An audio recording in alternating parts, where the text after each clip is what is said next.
Yo, Alvin, where you at, bro? We won. What can I say, bro? Everyone doubted us. PSG is ass, bro. What about you, bro? I hit my parlay, flipped $5 into like 100 something, bro. That's actually wild, bro. It's $5. That's it, bro. We went to 2 games. I went to 2 games.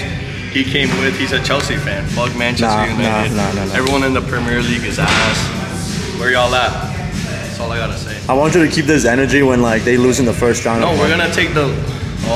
Mark my words, watch. We're taking the Champions League, Premier League, FA Cup, Carabao Cup. Lucky they didn't play. Y'all are lucky y'all didn't play Flamengo again. Bro, nah. You know, I still remember I got spit on by the Palmeiras fans. Where you at? You guys are ass, bro. Fuck you guys. Alright guys, welcome back to another video. So, I'm gonna run you through what we're doing today. We're currently at we're at French Noir. So yeah, real quick, today's session, we have high rock session since we're not getting ready for Boston. We have rowing, we have the sled and the burpees. So, last time in High Rocks, New York, the one thing I struggled with the most happened to be burpees. So, moving forward, that's something we're going to probably incorporate into almost every session. Just so that's not a problem in Boston and that we can obviously have a way better time. But, yeah, so that's basically today's workout. It's 6 rounds, row 300 meters, sled, 4 rounds pushing. There and back is 1. So, yeah, burpees 15 reps of that. And later on tonight, we have a run. We have an easy run, so we're going to continue with our marathon prep. It's fine time. So we've just been going back and forth between IROC sessions, and we've also been doing the marathon prep. So, yeah, I mean, the good thing about doing both is that High Rocks has running in it anyway, so you kind of have to keep good shit for that.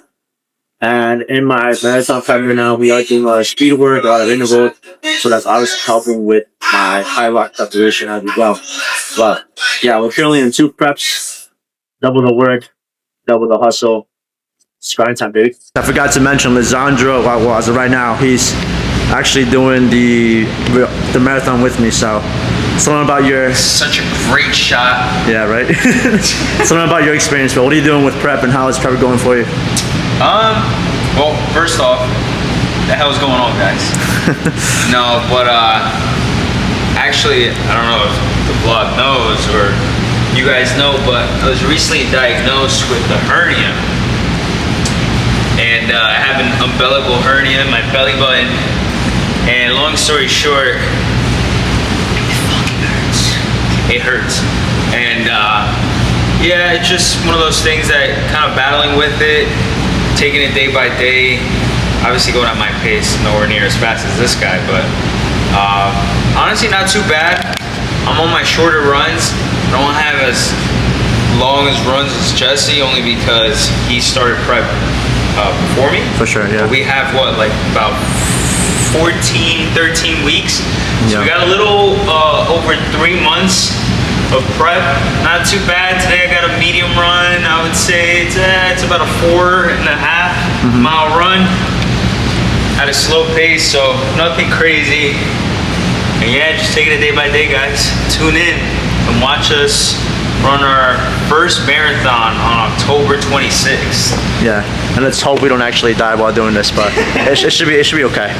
But yeah, so Liz is running the marathon with us on October 26th, so that's the goal. You want to tell them your finishing time, or you want to keep that till like mid prep? Man, let me tell you guys something. Put some pressure on you, man. I ain't a runner, right? I'm doing this for me, okay? Because I want to improve myself as a person and honestly just challenge myself. I was never a big runner, but thanks to this guy, kind of got me into it, and overall I feel like it's helped me develop as a person. Oh yeah. But yeah, for you know, sub 3:30, but we'll see. I see it. We'll see how we get there. Sub 3. 30. Yeah. Don't miss 30.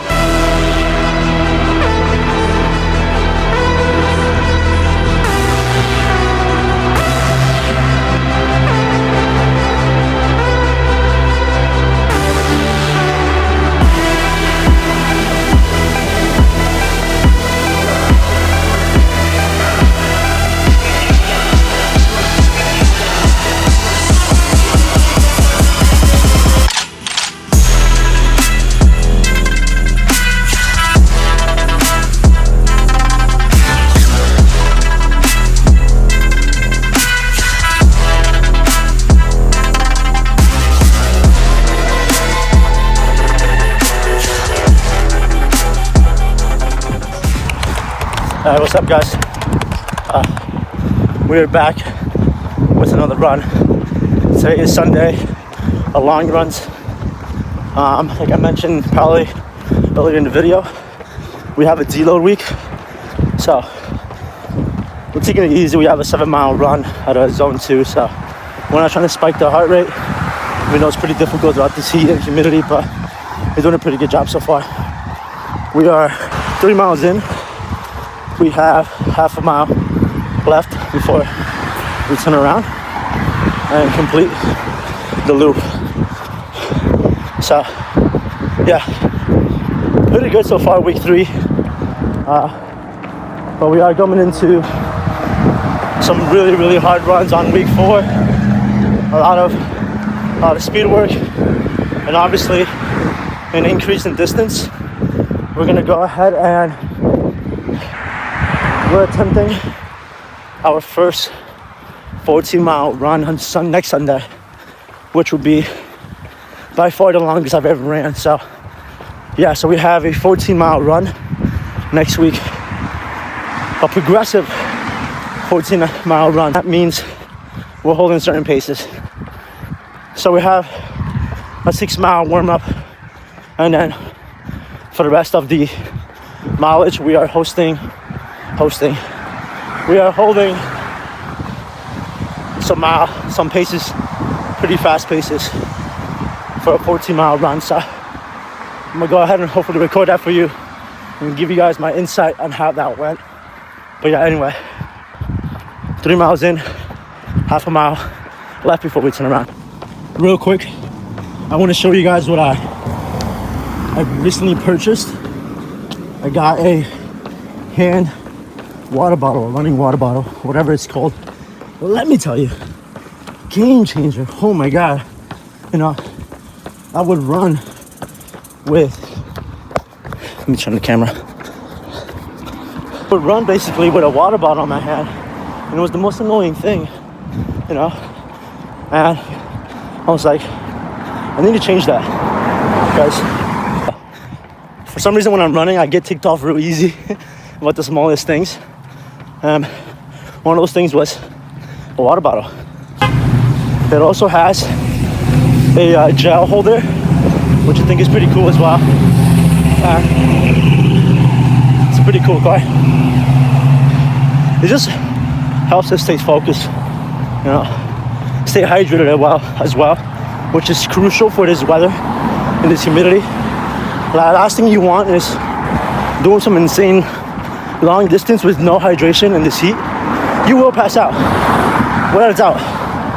I've almost passed out. Stupid enough thinking that I was gonna be alright because of my fitness level. Yeah, no. You're not a superhero. Carry your hydration, please. So, yeah. Cool purchase. I think it was only like $30, I think. REI, South Norwalk store. Elite, I'm telling you.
What's up, guys? Hello.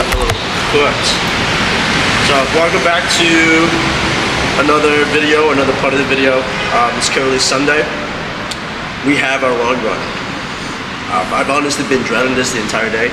It's currently 7. I should have ran this first thing in the morning, but we stepped in, and now we have to deal with the somewhat humidity and heat that's been dealing with been going on with the entire day. But anyway, so today we have the 14-mile run. I'm here with Lisandro. Lisandro's gonna join me for about 6 miles today. And then my brother's recording, gonna try to record some of the run. But anyway, so we got a bunch of hydration. It's my first time doing a 14-mile run. I've done half marathons. It's, like I said, it's pretty hot out, so I don't know how my body's gonna react, if I'm going to cramp or not. So I got Gatorades, I got water, and I also got one more gel packs. So I'm gonna carry these with me. I'm gonna probably carry like, I wanna say 5 of these with me, and then my brother will have the rest. I'm gonna take this with me, and obviously my phone. Yeah, so we're starting at GMC, or sorry, not GMC, AMC movie theater. Jesus, I'm so shocked.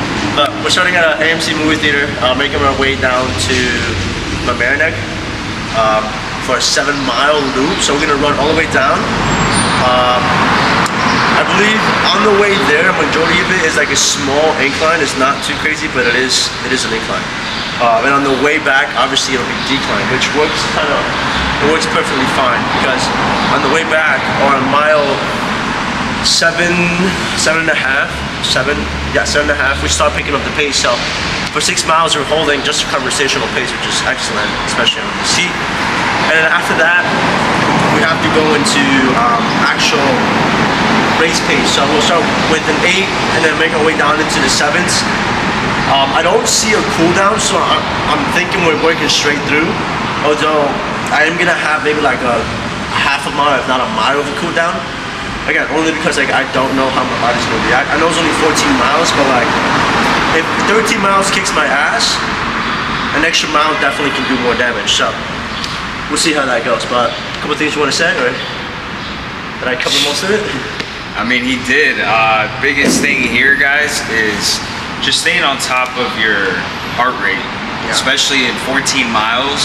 It's one of those things where you have to dig deep. You will hit a wall. I'm sure he's gonna hit his wall probably roughly between 8 and 10, which is where really the majority of his electrolyte depletion and what would you say, just overall is the fatigue starts to kick in.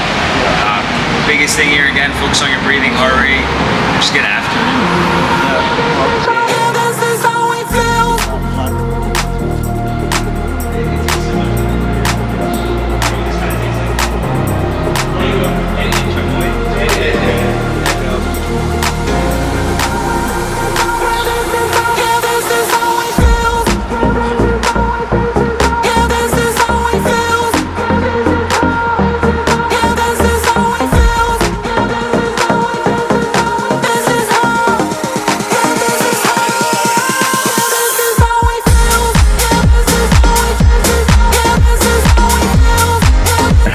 I know it's a little dark in here, but we're gonna have to get going in a bit. My heart rate's dropping, but we just had my 3rd gel of the run. We're at mile 6 and a half. So I'm gonna grind on the way back. Hopefully we make it nice and safe. On pace so far. That hill was fucking crazy though. Oh man. We're holding a 7:55. We have a mile and a half at this pace left.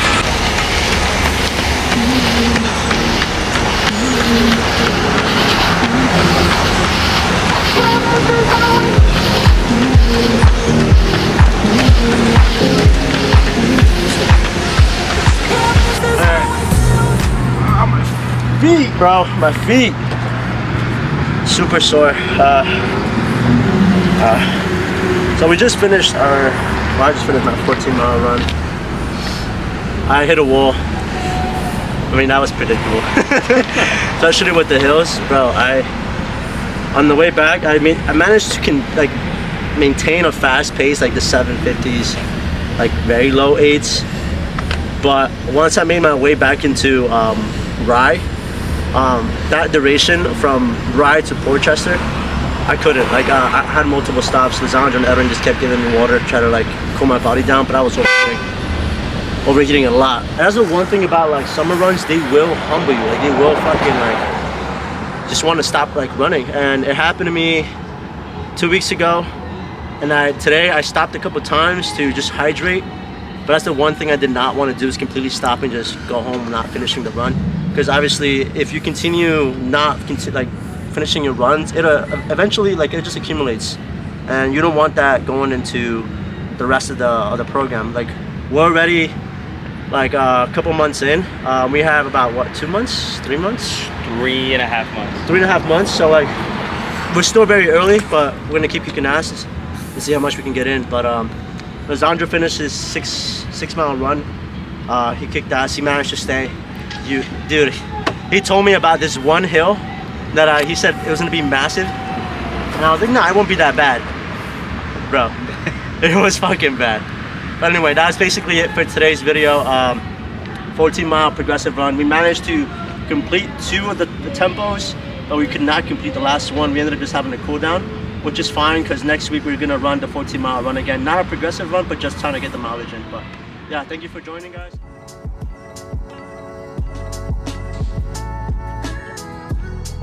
What's up, guys? So welcome back to another YouTube video, or actually the same one, but it's gonna be the end. But anyway, the purpose behind this whole prep is kind of to just push myself to my ultimate limit. Like, I feel like I haven't quite tapped into that yet, and doing things such as high rocks and marathon preps is just doing those hard things that I know that are gonna obviously develop parts of me that I obviously don't know about myself just yet. So that's what's basically this whole purpose of this preps and doing all these races.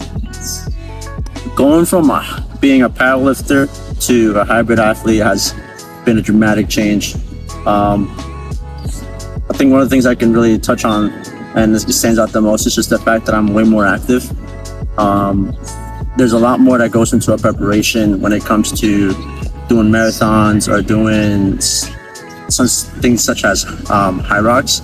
Not trying to downplay the amount of work that goes into powerlifting, because obviously each sport demands a certain amount of energy. But going from being a powerlifter to a marathon runner / hybrid athlete has taught me that there's so much that goes into it. Things such as diet, sleep, and just your training. You really have to be dialed with all 3 of them, and really have to be in tune with yourself. And that's one of the biggest things I can say that the difference between a powerlifter and a hybrid athlete. You're just constantly on the go, 100%. So for this upcoming marathon in Arlington, Virginia, the goal, I haven't really spoken on it too much, only because it is my first marathon, so I don't know what to expect from it. But I always like to reach high. I always like to go for insane goals. That's just my thing, just to push myself to my limit. And yeah, but I think a reasonable goal would be to get as close to a sub 3. I don't think I could do a sub 3. I mean, it would be amazing if I can achieve that, but anything from like a 3:10, 3:15 marathon would be insane for me, and like I'd be more than happy to achieve that. And with this preparation right now, I think that's more than possible. So yeah, I would say a 3:10, 3:15. So I'm currently running Sunday, Monday, Wednesday, Thursday, and Saturday, so 5 times a week. I have a mixture of long runs, which are normally my Sundays, and then I have easy runs or recovery days on Monday, followed by Wednesdays and Thursdays, which are more like speed days, so interval work, just to kind of get my cadence and my foot turn a lot quicker, and then a recovery day for Saturday leading up to the long run. So keeping that structure type of program has helped me develop endurance and also speed. I could also add in a 6th day, but I don't want to overdo it since I'm already doing a lot of strength training and also high rock. So I'm trying to keep a balance between doing hybrid training and also running without trying to get injured. So that's kind of my approach to my marathon prep and high rocks prep. The one thing I've learned is just patience. I mean, I tend to rush things a lot and want to see fast results. And this marathon prep has taught me that it takes time to develop speed. It takes time to develop endurance. And those things don't just come to you one day from another, right? It's from consistency and compound training that over time you could see that progression and that improvement. But yeah, definitely patience is my biggest take from this prep. So for all my viewers who are supporting, whether you're watching the video, you're liking the video, or commenting, or just stumbled upon my videos, the one thing I want you to take from this prep: dare to be different and dare to do the hard thing. You know, doing the hard thing can not always be like the most pleasant thing, obviously, and the most uncomfortable thing. Like, always choose to do the hard thing, because eventually it will pay off in the long run. Guys, so thank you for watching this YouTube video and just tagging along and tuning in. On the next video, we'll definitely be recording, obviously, more mileage, more training, and just entering into our peak block, which for Hyrox, which is about almost a month and a half away. It's kind of crazy how fast it's coming. But yeah, so we have basically our Hyrox competition first in September, late September, and then we'll tunnel vision into our marathon prep. But yeah, thank you guys for watching, and join me on the next one.